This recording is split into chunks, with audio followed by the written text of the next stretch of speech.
அனைவருக்கும் வணக்கம். நான் ஜோதிடர் தமிழரசன் பேசுகிறேன். இந்த சேனல் ஃபஸ்ட் டைம் பார்க்குறவங்களா இருந்தீங்கன்னா சப்ஸ்கிரைப் பண்ணிக்கோங்க. பெல் பட்டனை கிளிக் பண்ணிக்கோங்க. ஆளுங்கிற ஆப்ஷன் இருக்கும், அதையும் செலக்ட் பண்ணிக்கோங்க. அப்போ தான் நாங்கள் போடுற பதிவுகள் எல்லாமே உங்களை வந்து சேரும். இன்றைக்கி நம்ம இந்த வீடியோவில் பார்க்க போகிற தலைப்பு, நம்ம எதை பற்றி பார்க்க போகிறோன்னா, விசாக நட்சத்திரம். விசாக நட்சத்திரக்காரங்களுக்கு வரப்போகிற இல்லை நடந்துகிட்டு இருக்க புதன் தசை எப்படி இருக்குன்னு பார்க்கலாம். விசாகம்ங்கிறது வந்து பார்த்திங்கன்னா துலாம் ராசிக்கு வந்துடும், விருச்சிக ராசிக்கு வரும். விசாகம் 1, 2, 3 பாதம் வந்து துலாம் ராசிக்கு வரும். விசாகம் 4ஆம் பாதம் மட்டும் பார்த்திங்கன்னா விருச்சிக ராசிக்கு வந்துடும்.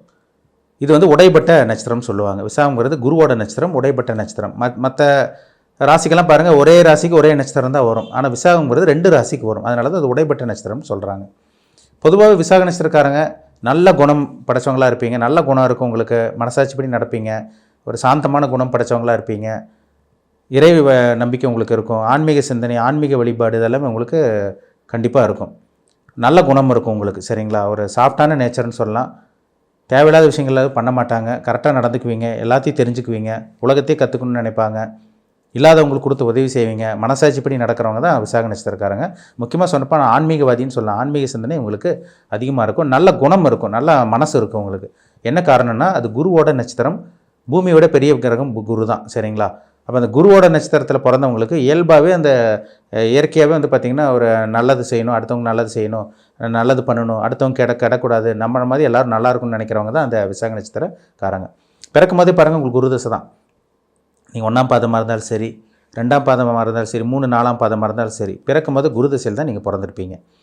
குரு தசையில் நீங்கள் பிறந்து 2ஆவது உங்களுக்கு சனி தசை ஒரு 19 வருஷம் வரும். சனி தசை 19 வருஷம். குரு தசை வந்து பார்த்திங்கன்னா நீங்கள் ஆரம்ப பகுதியில் பிறந்திருக்கீங்களா, நடுப்பகுதியில் பிறந்திருக்கீங்களான்னு பாருங்கள். அதுக்கு தகுந்த பலன்கள் மாறுபடும். குரு தசை முடிஞ்சு சனி தசை ஒரு 19 வருஷம் நடக்கும். 3ஆவது தான் உங்களுக்கு புதன் தசை வரும். இது ரொம்ப முக்கியமான தசைங்க. 30 வயசுக்கு மேலே புதன் தசை வரும். ஒரு சில பேருக்கு 27 வயசுலேயே வந்துடும், 27, 28லேயே வந்துடும். ஒரு சில பேருக்கு 30 வயசுக்கு மேலே ஸ்டார்ட் ஆகும். அப்போ 30 வயசுக்கு மேலே ஸ்டார்ட் ஆகணுக்கு உங்களுக்கு வந்து பார்த்திங்கன்னா கிட்டத்தட்ட உங்களுக்கு வந்து பார்த்திங்கன்னா 47 வயசு வரைக்கும், 45, 47 வயசு வரைக்குமே நடக்கும். இது ஒரு முக்கியமான வயசு. புதன் 17 வருஷம் திசை நடத்துவார். அப்போ புதன் திசை வந்து எப்படி இருக்குன்னு பார்த்தோம்னா, விசாக நட்சத்திரக்காரங்களுக்கு நீங்கள் வந்து நல்ல ஒரு லக்னத்தில் பிறந்திருந்தீங்கன்னா, அதாவது மேஷ லக்னத்தில் விருச்சிக லக்னத்தில் பிறந்தவங்களுக்கு புதன் திசையே நல்லா இருக்காதுங்க. 17 வருஷம் வாழ்க்கை வீண் பண்ணிடும். 17 வருஷம் வரைக்கும் வாழ்க்கை ஒன்றுமே பண்ணாது, கெட்டதாக அதிகமாக நடக்கும். இதே மற்ற லக்னங்களுக்கு, இப்போ ரிஷப லக்னத்தில் நீங்கள் பிறந்திருக்கீங்க, மிதுன லக்னத்தில் பிறந்திருக்கீங்க, கன்னி லக்னத்தில் பிறந்திருக்கீங்க, துலாம் லக்னத்தில் பிறந்திருக்கீங்க, மகர கும்ப லக்னத்தில் பிறந்தவங்களுக்கு புதன் பக்காவாக வேலை செஞ்சிடும் உங்களுக்கு. அந்த புதன் தசை தான் ஒரு நல்ல ஒரு தசையாக உங்களுக்கு அமையும். அந்த 6 லக்னங்களுக்கு, ரிஷப லக்னம், மிதுன லக்னம், கன்னி லக்னம், துலாம் லக்னம், மகர லக்னம், கும்ப லக்னம், இந்த லக்னத்தில் பிறந்தவங்களுக்கு கண்டிப்பாக புதன் தசை யோக தசையும். ஏன்னா இந்த லக்னங்களுக்கெல்லாம் புதன் வந்து நண்பர்களாக வருவார். மிதுன லக்னத்துக்கு சொந்த வீட்டுக்கு அதிபதி அவர் தான், கன்னி லக்னத்துக்கு சொந்த வீட்டுக்கு அதிபதி அவர் தான், ஆட்சி உச்சபலம் பெற இடம் கன்னி. அப்போ அந்த லக்னங்களுக்கு வந்து பார்த்திங்கன்னா புதன் பரிபூர்ண ராஜயோக அதிபதி வரனால கண்டிப்பாக உங்களுக்கு நல்லா செய்வார். புதன் வந்து 17 வருஷம் திசை நடத்துவாருங்க. புத்திக்கு உண்டான கிரகமே புதன் தான், அறிவுக்கு உண்டான கிரகம் தான் புதன் தான், வியாபாரத்துக்கு உண்டான கிரகம் புதன் தான். கம்ப்யூட்டர், இந்த கணக்கு வழக்கு எழுதுறது, பேப்பர் பேனா, கம்ப்யூட்டர், இந்த சாஸ்திர சம்மந்தப்பட்டது எல்லாமே இந்த புதன் தான்.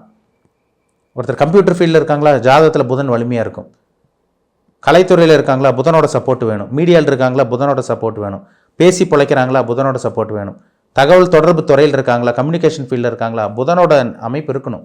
அப்படி இருந்தால் தான் அந்த ஃபீல்டில் ஜெயிக்க முடியும், ஷைன் பண்ண முடியும், சாதிக்க முடியும், சரிங்களா? அப்போ உங்கள் ஜாதகத்தில் புதன் எங்கே இருக்காருன்னு பாருங்கள், தெளிவாக தெரிஞ்சுக்குங்க. புதன் நல்ல ஒரு இடத்துல இருந்தால் மட்டுமே தான் புதன் நல்லது பண்ணுவார். நெகட்டிவான ஒரு இடத்துலலாம் புதன் இருந்தார்னா புதன் கெடுக்க தாங்க செய்வார். புதன் வந்து ஒன்றுமே பண்ண மாட்டார், கெடுத்துட்டு போயிட்டே இருப்பார். மேஷ லக்னத்துக்கு புதன் 6ஆம் அதிபதியாக வந்துடுவார். என்ன பண்ணுவார்? கடனை கொடுத்துருவார். 17 வருஷம், 30 வயசுலேருந்து 45, 47 வயசு வரைக்கும் கடன் அல்லது நோய், உடம்புல ஏதோ ஒரு நோய் வந்துடும், நரம்பு பிரச்சனை வந்துடும், மைண்டு புத்தி சரியாக வேலை செய்யாது, எதிர்ப்புகள் வரும், நண்பர்களால் பிரச்சனை வரும். ஏன்னா புதன் தான் நண்பர்களுக்கு உண்டான கிரகம்.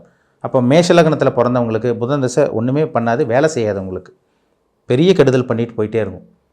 விருச்சிக லக்னத்துக்கு அசிங்கமான கோர்ட்டு கேஸ் பிரச்சனை, பல பிரச்சனைகள் புதன் தசை கொடுக்கும். அப்போ விருச்சிக லக்னத்துக்கு புதன் தசை பெருசாக யோகத்தை செய்கிறதில்ல, மேஷ லக்னத்துக்கு புதன் தசை பெருசாக வேலை செய்கிறதில்ல. அவர் ஏதோ குருவோட சேர்ந்து சுக்கிரனோட தொடர்பு அப்படி இப்படின்னெல்லாம் இருந்து சனி ராகோட இல்லாமல் இருந்தால் ஓரளவுக்கு நல்லது செஞ்சுட்டு போவார், அவ்வளோதான். மற்றபடி பெருசாக கொட்டி கொடுக்குற அமைப்பெல்லாம் கண்டிப்பாக கிடைக்காதுங்க, பிரச்சனையில் தான் போய் மாற்ற மாதிரி வரும். அது புதன் மறைமுகமாக ஒரு சில அமைப்பில் இருக்கணும். அப்படி இருந்தால் தான் ஒரு சில பேர் தப்பிக்கிறாங்க, நல்ல தசையாக மாறும் அந்த புதன் தசை ஓரளவுக்கு, சரிங்களா? அதே மாதிரி தனுசு லக்னத்துக்கு புதன் 7ஆம் இடத்துல இருக்கக்கூடாதுங்க. தனுசு லக்னத்துக்கு புதன் 7ஆம் இடத்துல இருந்தால் பாதகாதிபதி பாதகஸ்தானத்திலேருந்து பாதகத்தை செய்வார். திருமண வாழ்க்கையில் பிரச்சனை, உடம்பு ஆரோக்கியத்தில் பிரச்சனை, எதை தொட்டாலும் தோல்வி, இதெல்லாமே இந்த புதன் திசையில் நடக்கும்.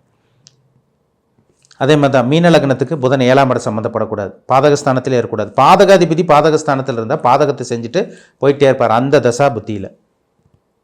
மற்ற லக்னங்களோட புதன் பெருசாக உங்களுக்கு கெடுக்காதுங்க, வாய்ப்பே இல்லை, கெடுக்கிறதுக்கு வாய்ப்பே இல்லை. கெடுக்கிற லக்னம் எந்த லக்னங்கள் கெடுக்கணும்னா உங்களுக்கு பார்த்தீங்கன்னா மேஷ லக்னமும் விருச்சிக லக்னத்துக்கு தான். இதே 7ஆம் இடத்துல புதன் இருந்தால் கெடுக்கிறது எதுன்னா தனுசு லக்னமும் மீன லக்னத்தை தான் 7ல் புதன் இருந்தால் கெடுக்கும். மற்ற லக்னங்களுக்கு புதன் நல்லது பண்ணிட்டு போயிடும்.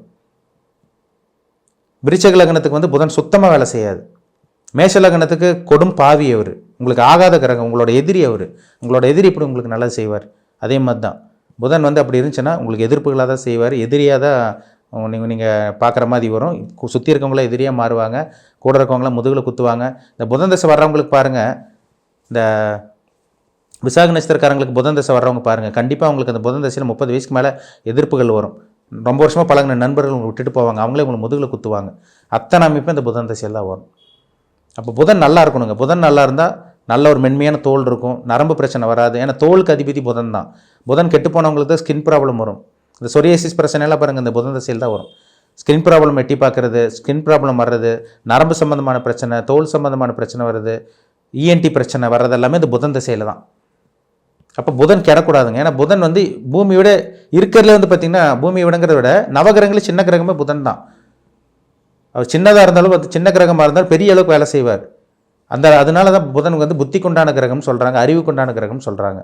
புதன் ராகோட சேரக்கூடாது, சனியோட சேரக்கூடாது, செவ்வாயோட சேரக்கூடாது. இப்படியெல்லாம் சேர்ந்துட்டாருன்னா அறிவு வேலை செய்யாது, புத்தி வேலை செய்யாது, ஆழ்ந்து சிந்திக்க முடியாது, புத்தி வந்து டைவர்ட் ஆகும், குறுக்கு வழியில் போகும். இதெல்லாமே அந்த புதன் தசையில் நடக்கும். அப்போ புதன் நல்லா இருக்கான்னு பாருங்கள், நல்ல லக்னத்தில் பிறந்திருக்கீங்களான்னு பாருங்கள், உங்களுக்கு யோகத்தை செய்தான்னு பாருங்கள், அவயோகத்தை செய்தான்னு பார்த்து தெளிவாக தெரிஞ்சுக்குங்க. ஏன்னா புதன்கிறது ரொம்ப ரொம்ப ரொம்ப முக்கியங்க. ஒரு கம்ப்யூட்டர் ஃபீல்டில் ஜெயிக்கிறாங்கன்னா உங்கள் ஜாதகத்தில் புதன் வலுத்து இருக்கும். மற்ற ஃபீல்டில் வந்து அதாவது தகவல் தொடர்புத்துறை, கம்யூனிகேஷன், ஒருத்தர் வந்து இன்னொருத்தர் பேசுகிறாங்க, அடுத்தவங்க ஆப்போசிட் பர்சனை பேசுகிறாங்கன்னா புதனோட ஆதிக்கம் பெற்றவங்களாக இருப்பாங்க, புதன் ஆதிக்கம் பெற்றவங்களாக இருப்பாங்க. ஒரு பிஸ்னஸ் மேன் இருக்காங்க, நல்லா தொழில் அதிபராக இருக்காங்க, நல்லா பிஸ்னஸ் பண்ணுறாங்க, கோடிக்கணக்கில் பிஸ்னஸ் நடக்குது, அடுத்தவங்க நல்ல ஆட்களால் வச்சு பண்ணுறாங்க, அடுத்தவங்க இவங்க கீழே வேலை செய்கிறாங்க, புதன் நல்லாயிருக்கும் உங்கள் ஜாதகத்தில். அப்போ தான் பிஸ்னஸ் பண்ண முடியும். வியாபாரத்துக்கு உண்டான கிரகம் நம்பர் 1 கிரகம் புதன். புதன்னா வியாபாரம், வியாபார தந்திரம், இதெல்லாமே இந்த புதன் தான். இந்த கணக்கு வழக்கு, இந்த மேனேஜராக இருக்கவங்க, கணக்கு வழக்கு இது பண்ணிகிட்டு இருக்கவங்க, அக்கௌண்ட் டிபார்ட்மெண்ட் இருக்கவங்க, அதே மாதிரி வந்து பார்த்திங்கன்னா அந்த அக்கௌண்ட்ஸ் டிபார்ட்மெண்ட்லாம் இருக்காங்க பார்த்தீங்களா, அக்கௌண்ட்ஸ் இருக்காங்க பார்த்தீங்களா, அவங்க எல்லாமே அவங்க புதனாதிக்கம் பெற்றவங்களாக தான் இருப்பாங்க. அந்த பேப்பர் எழுத்துனாலே புதன் தான். பேப்பர் பேனா பென்சில் எழுத்து ரைட்டிங் ஒர்க்குனாலே புதன் தான். அப்போ புதன் நல்லா இருக்கிறவங்க தான் அந்த கலை சம்மந்தப்பட்ட துறையில், அந்த எழுத்து துறையில், அந்த மீடியாவில் எல்லாம் ஷைன் பண்ணுறவங்களா இருக்காங்க, சாதிக்கிறாங்க. அப்போ புதன் கெட்டு போனவங்களுக்கு தான் இதெல்லாம் அமையறதில்லை. அவங்க முயற்சி பண்ணாலும் அவங்களுக்கு இவங்களோட அடுத்தவங்க டெவலப் ஆவாங்க, இவங்களால முன்னேற முடியாது. அப்போ புதன் உங்கள் ஜாதகத்தில் நல்ல ஸ்தானத்தில் இருக்காரா, 1ஆம் இடத்துல இருக்கலாம், 7ஆம் இடத்துல இருக்கலாம், 5ஆம் இடத்துல இருக்கலாம், 4ஆம் இடத்துல, எல்லா இடத்துலையும் புதன் இருக்கலாம். புதனுக்கு இந்த இடத்துல இருக்கக்கூடாதுன்னே கிடையாது. புதன் எந்த லக்னத்திலிருந்து 12ஆம் இடம் வரைக்கும் எல்லா இடத்துலையும் இருக்கலாம் புதன். ஆனால் அவர் வந்து ராகோட சேரக்கூடாது, சனியோட சேரக்கூடாது, செவ்வாயோட சேரவே கூடாது. சூரியனோட சேர்ந்தால் கூட அஸ்தங்க தோஷம் கூட பெருசாக வேலை செய்யாது. சூரியனோட இருந்தால் கூட புதன் நல்லது பண்ணுவார். செவ்வாய், சனி, ராகு, கேது கூட சேரக்கூடாதுங்க. கேது கூட இருந்தால் கூட சில டைவர்ட் கொடுக்கும், சில இது பண்ணும். பாவகிரகத்து கூட செவ்வாய், ராகு, செவ்வாய், ராகு, சனி, கேது இந்த இடத்துல வந்து புதனோட சேர்ந்தால் அந்த புதன் திசை பெரிய அளவுக்கு வேலை செய்யாது, பிரச்சனைகளை தான் கொண்டு போய் மாட்ட வைக்கும்.